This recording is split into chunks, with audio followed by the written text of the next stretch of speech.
દૈનિક બાઇબલના વાંચનો. તારીખ 29 જૂન 2026, સામાન્ય કાળના 13મા અઠવાડિયાનો સોમવાર.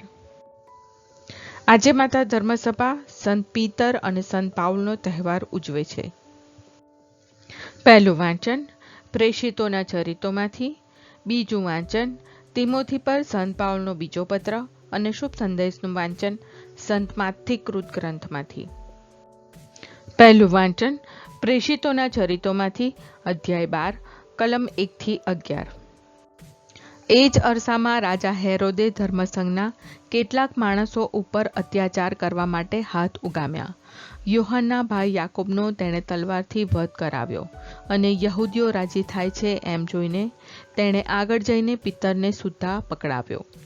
2 ખમીર રોટીના પર્વ દરમિયાન આ બન્યું. તેને પકડાવીને તેણે કેદમાં પૂરી દીધો અને એના ઉપર પહેરો ભરવા 4 સિપાઈઓની ચોકી ગોઠવી દીધી. તેનો ઈરાદો પાસ્કા પછી તેને લોકો સમક્ષ રજૂ કરવાનો હતો.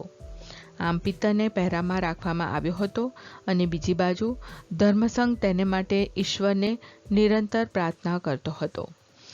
હેરોદ પિત્તરને લોકો સમક્ષ રજૂ કરવાનો હતો.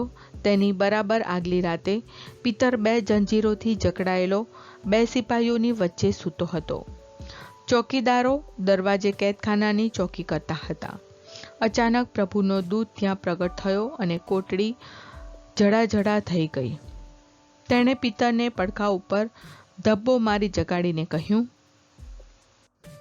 જલ્દી ઊઠ, અને તેના હાથેથી જંજીરો ખરી પડી. પછી દેવદૂતે તેને કહ્યું, કમરપટ્ટો ચડાવી દે અને પગરખાં પહેરી લે.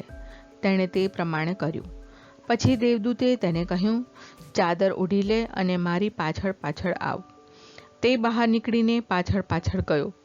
તેને ખબર નહોતી કે દેવદૂત જે કરતો હતો તે ખરેખર બનતું હતું. તે તો એમ ધારતો હતો કે હું કોઈ આભાસ જોઉં છું. પહેલી અને બીજી ચોકી વટાવીને તેઓ શહેર તરફ જવાના લોખંડી દરવાજા આગળ આવી પહોંચ્યા. તે આપોઆપ તેમને માટે ખુલી ગયો, એટલે તેઓ બહાર નીકળીને એક ગલી વટાવી ગયા કે તરત જ દેવદૂત તેને છોડીને ચાલ્યો ગયો. ત્યારે પિત્તર ભાનમાં આવ્યો અને બોલી ઉઠ્યો, હવે મારી ખાતરી થઈ કે પ્રભુએ પોતાનો દૂત મોકલીને મને હેરોદના હાથમાંથી અને યહૂદીઓ જે બનવાની આશા રાખતા હતા તે બધામાંથી ઉગારી લીધો છે. આ પ્રભુની વાણી છે, તે આપણો આધાર છે. બીજું વાંચન તિમોથી પર સંત પાઉલનો બીજો પત્ર, અધ્યાય 4, કલમ 6-8 અને 17-18. મારી તો આહુતિ અપાઈ રહી છે. મારું ડેરા તંબુ ઉપાડવાનો સમય આવી પહોંચ્યો છે. હું મંગળ શરતમાં જૂજ્યો છું, પૂરું અંતર દોડ્યો છું, શ્રદ્ધામાં અટળ રહ્યો છું, અને હવે તો વિજયમાળા મારી રાહ જોઈ રહી છે, જે અદલ ઇન્સાફ કરનાર ન્યાયાધીશ પ્રભુ મને તે દિવસે આપશે. ફક્ત મને જ નહીં, પણ તેમના પ્રગટ થવાની પ્રેમપૂર્વક પ્રતીક્ષા કરનાર સૌને. પણ પ્રભુએ મારી પડખે રહી બળ આપ્યું, જેથી હું શુભ સંદેશની ઘોષણાનું કામ પાર ઉતારી શકું અને સઘળા વિધર્મીઓ તે સાંભળવા પામે. આમ હું સિંહના મુખમાંથી ઉગરી ગયો. પ્રભુ મને બધા દુષ્ટ કાવતરામાંથી ઉગારી લેશે અને મને સહી સલામત રીતે પોતાના સ્વર્ગીય રાજ્યમાં લઈ જશે. યુગોના યુગો સુધી તેમનો મહિમા થતો રહો. તથાસ્તુ. આ પ્રભુની વાણી છે, તે આપણો આધાર છે. શુભ સંદેશનું વાંચન સંત માથી કૃત ગ્રંથમાંથી, અધ્યાય 16, કલમ 13-19. કૈસરિયા ફિલિપીના પ્રદેશમાં પહોંચ્યા પછી ઈસુએ પોતાના શિષ્યોને પૂછ્યું, માનવ પુત્ર કોણ છે? એ વિશે લોકો શું કહે છે?